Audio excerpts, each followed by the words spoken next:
ডিমকে বলা হয় power house of nutrition অর্থাৎ পুষ্টি শক্তির ঘর, কারণ প্রাণীজ প্রোটিনের মধ্যে ডিম হলো আদর্শ প্রোটিন এবং এখানে সব ধরনের পুষ্টি উপাদান বিদ্যমান।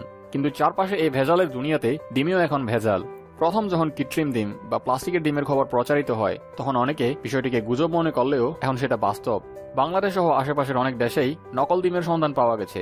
রাসায়নিক প্লাস্টিকের ডিম নিয়ে আমাদের প্রতিবেশী দেশ ভারতেই চলছে শোরগোল।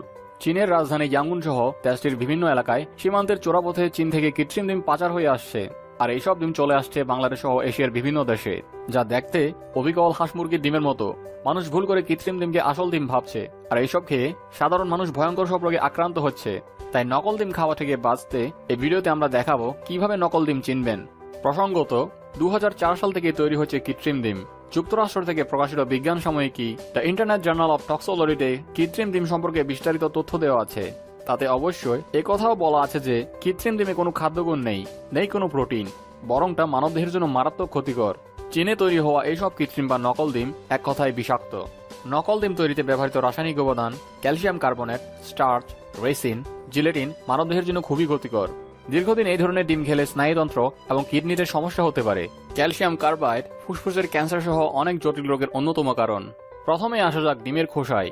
কৃত্রিম ডিম অনেক বেশি ভঙ্গুর, এর খোসা অল্প চাপেই ভেঙে যায়। এর খোলস খুব মসৃণ হয়, খোসায় প্রায়ই বিন্দু বিন্দু ফুটকি দাগ দেখা যায়।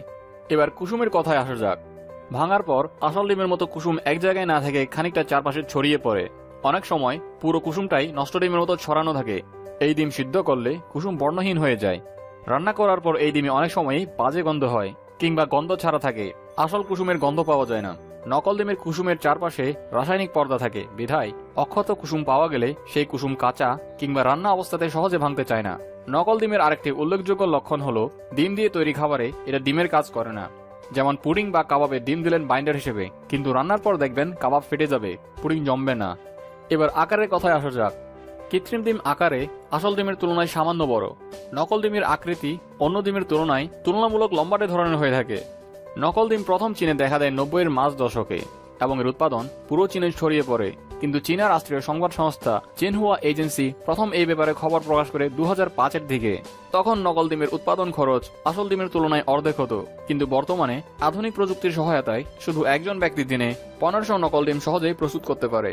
তাই কম পুঁজি বেশি লাভ, এই ধরনের মানসিকতার লোভী ব্যবসায়ীদের কারণে সাধারণ মানুষের জীবন আজ হুমকির মুখে। কিন্তু ডিম মানুষের পুষ্টির বেশ বড় একটি উৎস, তাই ডিম খাবার চিন্তা বাদ না দিয়ে নকল ডিম শনাক্ত করতে শিখুন। নিজে জানুন, অন্যকেও জানান, কারণ শেয়ারিং ইজ কেয়ারিং। তাই এই ভিডিওটি অবশ্যই শেয়ার করুন এবং আমাদের চ্যানেলে সাবস্ক্রাইব করুন। সবাই ভালো থাকবেন।